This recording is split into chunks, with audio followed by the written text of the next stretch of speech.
2024 বৰ্ষৰ টি20 বিশ্বকাপৰ সুপাৰ 8ৰ খেলবিলাক অনুষ্ঠিত হৈছে আপোনালোকে হয়তো গম পাইছে কিন্তু সকলো কথাটো শুনি আচৰিত হ'ব যে 2024 বৰ্ষৰ টি20 বিশ্বকাপৰ যি সেমি ফাইনেল আছে সেই সেমি ফাইনেলত প্ৰৱেশ কৰিবলৈ সক্ষম হৈছে বুলি ক'ব লাগিব এটা দল আৰু এই দলটিয়ে সকলোকে আচৰিত কৰি প্ৰথমতে সুচৰি বাগৰি সুপাৰ 8 ৰাউণ্ডত সোমাইছিল কিন্তু এতিয়া আটাইতকৈ বেছি আগবাঢ়ি গৈছে বুলি ক'ব লাগিব তেওঁলোকে মোষ্ট লাইকলি সেমি ফাইনেল প্ৰৱেশ কৰিছে বুলি ক'ব পাৰি গতিকে এই দলটিৰ নাম কি হয় ভাৰতীয় ক্ৰিকেট দলৰ আহিবলগীয়া সময়ত কি হ'ব আৰু বাকি টিম বিলাকৰ কেনেকুৱা এতিয়া পৰিস্থিতি হৈ আছে সেই সকলো বিলাক আপোনালোকক আজিৰ এই ভিডিঅ'টোত জনাই যাবলৈ চেষ্টা কৰিম কিন্তু তাৰ আগতে ভিডিঅ'টো এটা লাইক লগতে চেনেলটো এনেকুৱা ধৰণৰ সুন্দৰ খবৰৰ বাবে এতিয়া সাবস্ক্ৰাইব কৰি ল'বলৈ নাপাহৰিব আৰু এতিয়া মই আহিছো আজি ভিডিঅ'টোৰ মূল বিষয়টো লৈ আপোনালোক সকলোকে মই জনাই দিব বিচাৰিছো সেই দলটিৰ নাম আৰু সেই দলটিৰ নাম হৈছে ইংলেণ্ড আৰু ইংলেণ্ড দলটিৰ আজি খেল আছিল ৱেষ্ট ইণ্ডিজৰ লগত কেনেকৈ জিকিছে আপোনালোকে হয়তো গম পাইছে প্ৰায়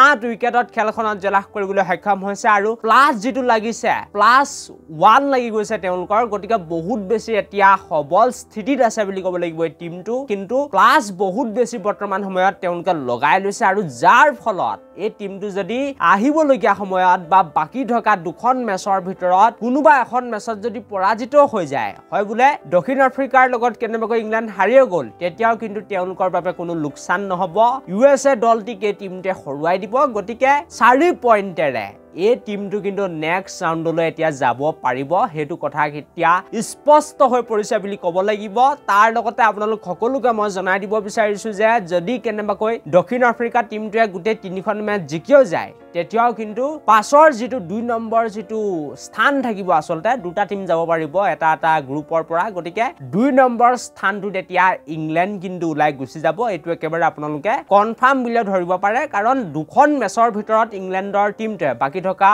দুখন মেচৰ ভিতৰত তেওঁলোকে এখনটো জিকিবই যি দৰে তেওঁলোকে কামবেক কৰিছে আৰু এই টিমটোৰ এটোৱে বেয়া যেতিয়া তেওঁলোকে কামবেক কৰে তেতিয়া কিন্তু কোনো ৰখাব নোৱাৰে আৰু জনকাই শক্তিশালী টিম নাহক কিয় ইংলেণ্ডৰ সন্মুখত কিন্তু সকলো তেতিয়া মুখ ঠেকেচা খাই বুলি ক'ব লাগিব আমি পাহৰি গলে নহব 2022 চনৰ যি টি20 বিশ্বকাপ হৈ গৈছিল সেই টি20 বিশ্বকাপৰ সেমি ফাইনেলত আমাৰ ভাৰতকে বৰ বেয়াকৈ হৰুৱাইছিল বুলি ক'ব লাগিব ইংলেণ্ডৰ দলে গতিকে এই টিমটো যেতিয়া কামবেক কৰে আসলতে মুৰে ভয় লাগে যে আমাৰ ভাৰতীয় দলক পুনৰ এবাৰ সেমি ফাইনেলত গৈ আকৌ যাতে হৰুৱাই নিদিয়ে সেইবাবে বহুত বেছি এটি আমাৰ ভাৰতীয় ক্ৰিকেট অনুৰাগীৰ বাবে বেয়া খবৰ বুলি ক'ব লাগিব যে ইংলেণ্ডৰ দৰে এটা শক্তিশালী টিম কামবেক কৰিছে আৰু এনেকুৱা কামবেক কৰিছে যে তেওঁলোকে এতিয়া সেমি ফাইনেল পাও হৈ গৈছে 100ৰ ভিতৰত 80% তো আপোনালোকে পালে বুলি ধৰক এই টিমটো কিন্তু আৰু 20% হয়তো আপোনালোকে দুটা